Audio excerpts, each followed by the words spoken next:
Сегодня в Мингорсуде начался политический процесс по делу известного блогера-анархиста Миколы Дидка. Мужчине предъявлено обвинение по 3 уголовным статьям о действиях, грубо нарушающих общественный порядок, причинении вреда национальной безопасности, незаконных действиях с горючими веществами. На первом заседании были заслушаны свидетели, которых пригласили понятыми, когда Миколу задерживали на конспиративной квартире в поселке Сосновый осенью прошлого года. Оба понятых – соседи-пенсионеры, один из которых использует слуховой аппарат. Пожилые мужчины заявили, что не видели следов избиений у блогера, и якобы силовики во время задержания не проявляли к Дидку никакой агрессии. Однако эти показания резко расходятся с видеоматериалами, которые разместил официальный канал МВД сразу после задержания. На них отчетливо видно, что лицо Миколы залито слезоточивым газом, а на его лбу заметный кровоподтек.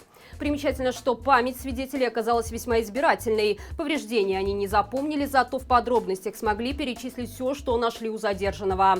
А это фотоаппарат, нож, похожий на штык-нож, множество конвертов с деньгами, плакаты и литературу, которую они, со слов силовиков, описали как запрещенную. Отметим, что в рядах так называемых свидетелей неожиданным образом оказалась пропагандистка Советской Беларуси Людмила Гладкая. Микола Дидок ходатайствовал о ее удалении из зала, однако суд это требование отклонил. По всем предъявленным обвинениям Дидку может грозить до 7 лет лишения свободы. Маланка продолжит следить за этим процессом.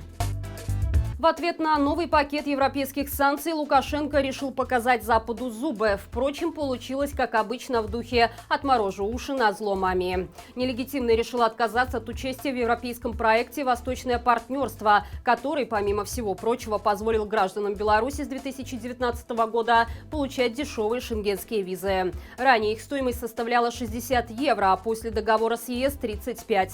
Теперь стоимость виз может снова вырасти, но это далеко не самое неприятное последствия действий Лукашенко. Отказываясь от участия в Восточном партнерстве, Беларусь теряет финансирование проектов по защите окружающей среды, на которые Евросоюз выделял деньги с целью устранения последствий Чернобыльской катастрофы. Народный лидер Светлана Тихановская уже заявила, что такие меры режима есть не что иное, как слабость, месть и недальновидность. Однако есть и хорошие новости. Глава европейской дипломатии Жозеп Боррель отметил, что, несмотря на действия Лукашенко, Европа намерена продолжать работать с белорусским народом для укрепления связи и решения общих проблем. Реакция последовала из Литвы. Глава МИД соседнего государства, комментируя выход из Восточного партнерства, заявил, что такие меры не могут приниматься незаконной властью. Габриэлюс Ландсбергес призвал Европу к непризнанию решения нелегитимного. Очередной асимметричный ответ хунты не заставил себя долго ждать. Лукашенко решил выслать из Беларуси главу представительства Евросоюза Дирка Шубеля.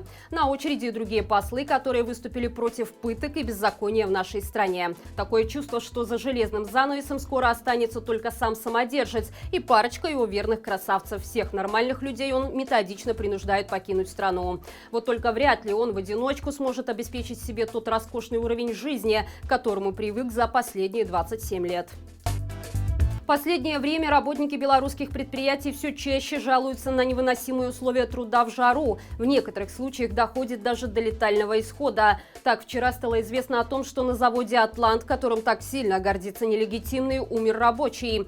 Плохо мужчине стало из-за духоты в цеху. Труп пролежал практически до конца первой смены под солнцем, пока Следственный комитет 2 часа добирался до места происшествия. Тело огородили железными ящиками, чтобы никто не глазел. На прошлой неделе подобный случай произошел в одном из цехов МТЗ. Там от жары прямо на рабочем месте тоже умер рабочий. А все потому, что в цеху зачем-то заменили обычные окна на глухие, из-за чего прекратился приток свежего воздуха.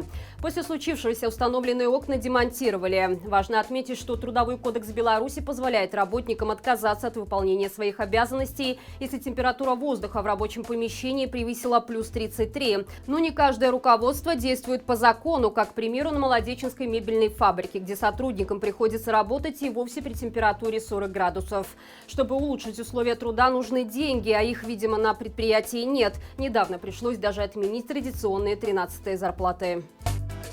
Европейский банк реконструкции и развития принял решение полностью лишить финансирования все компании, связанные с режимом. По сообщению представителей банка, будет усилен контроль за финансированием частных компаний в Беларуси, чтобы исключить любую возможность попадания денег структурам, кормящим нелегитимного его свиту.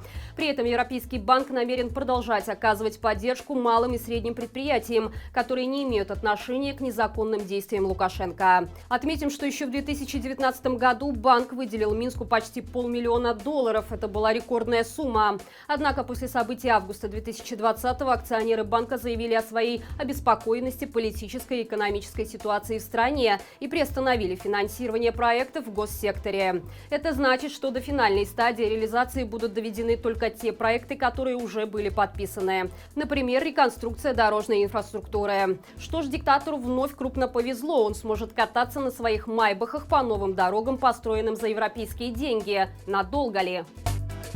Крупнейшая российская авиагрузовая компания «Волга-Днепр» отказалась летать над Белоруссией. Связано это с введением санкций против белорусских компаний со стороны Евросоюза, Великобритании и США. В частности, запрет на пользование аэронавигационных услуг Белаэронавигации. В компании также отметили, что они соблюдают международные правила, поэтому последовали всем предписаниям британских авиавластей по прекращению сотрудничества с государственным провайдером Беларуси. Напомним, ранее после инцидента самолета Ryanair свои рейсы в Беларусь ограничили такие страны, как Эстония, Украина, Литва, Латвия, Сингапур, Польша и многие другие. Россия осталась единственным направлением, через воздушное пространство которого смогут летать белорусские авиакомпании. И это все на сегодня, друзья. Завтра утром на нашем канале выходит новый документальный фильм с моей коллегой Марией Мутусевич «Дети в политике». О том, как самым маленьким белорусам из-за преследования их родителей пришлось тяжело переживать расставание с домом и побег в чужую страну. Я же прощаюсь с вами до завтра. Берегите себя и живи Беларусь!